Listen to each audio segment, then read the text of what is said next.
वित्त मंत्री निर्मला सीतारमण ने वित्तीय वर्ष 2021-22 का बजट पेश कर दिया है। बजट में टैक्स भरने वाले करदाताओं को कुछ खास नहीं मिला है। टैक्स स्लैब में सरकार ने कोई भी बदलाव नहीं किया है, यानी सैलरीड और मिडिल क्लास के लोगों की उम्मीदों को झटका लगा है। कोरोना काल में खासे परेशान हुए मिडिल क्लास और नौकरी पेशा वर्ग में इस बार के बजट से काफी उम्मीदें थी, लेकिन अब साफ हो गया है कि इस बार भी उम्मीदें धरी रह गईं।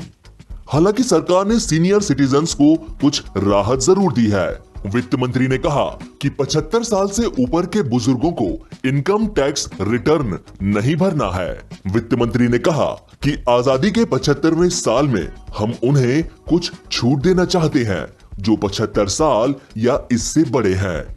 उन्हें इनकम टैक्स फाइल करने से छूट देने का मैं प्रस्ताव करती हूँ। केंद्रीय वित्त मंत्री निर्मला सीतारमण ने आज तीसरा बजट पेश किया। कोरोना काल में पेश होने वाला यह पहला बजट है। मोदी सरकार ने कोरोना को देखते हुए स्वास्थ्य क्षेत्र के लिए बजट में बढ़ोतरी की है और एक खास स्कीम भी चलाई है। सरकार ने बजट के जरिए आत्मनिर्भर स्वास्थ्य योजना का तोहफा देश के लोगों को दिया। स्वास्थ्य बजट में 135% का इजाफा हुआ है और इसे 94,000 करोड़ से बढ़ाकर 2,38,000 करोड़ किया गया है। वित्त मंत्री निर्मला सीतारमण ने कहा कि सरकार अगले 6 सालों में करीब 61,000 करोड़ रुपए खर्च करेगी। उन्होंने बताया कि इसके तहत प्राइमरी लेवल से लेकर उच्च स्तर तक की स्वास्थ्य सेवाओं पर खर्च किया जाएगा। नई बीमारियों पर भी फोकस होगा जो नेशनल हेल्थ मिशन से अलग होगा। बजट में ये घोषणा की गई है कि 75,000 ग्रामीण हेल्थ सेंटर खोले जाएंगे। सभी जिलों में जांच केंद्र, 602 जिलों में क्रिटिकल केयर हॉस्पिटल्स खुलेंगे। साथ ही 17 नए पब्लिक हेल्थ यूनिट को भी चालू किया जाएगा। सरकार ने national institution of world health बनाने की भी घोषणा की है। इतना ही नहीं, 9 बायो लैब भी बनाई जाएंगी। कोरोना को ध्यान में रखते हुए 4 इंस्टीट्यूट ऑफ वायरोलॉजी भी बनाए जाने का अहम कदम उठाया गया है। दिल्ली समेत उत्तर भारत के कई इलाकों में जमकर ठंड पड़ रही है। मौसम विभाग ने जानकारी दी कि फरवरी के शुरुआती दिनों में दिल्ली और उत्तर भारत में बारिश हो सकती है। हालांकि साल के इस महीने में इतनी बारिश देखने को नहीं मिलती है। जनवरी में भी बारिश होने से ठंड का कहर बना रहा और अब फरवरी में भी बारिश होगी, जिससे न्यूनतम तापमान में गिरावट दर्ज की जाएगी और ठंड बढ़ जाएगी। मौसम विभाग के मुताबिक एक ताजा पश्चिमी विक्षोभ आज रात से पश्चिमी हिमालय क्षेत्र को प्रभावित कर सकता है, जिसके बाद 1 और 2 फरवरी के दौरान पहाड़ों पर बारिश होने और बिजली गिरने की संभावना है। इसी के साथ बर्फ गिरने की बात भी कही जा रही है।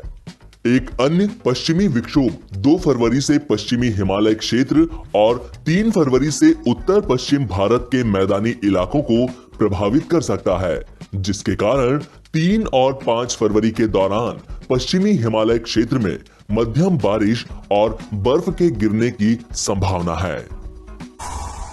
आखिरकार 10 महीने बाद मुंबई की लोकल ट्रेन आम जनता के लिए खुल गई है। 1 फरवरी से शुरू हुई इस लोकल ट्रेन के बाद स्टेशनों पर खोई हुई रौनक वापस लौटती नजर आई।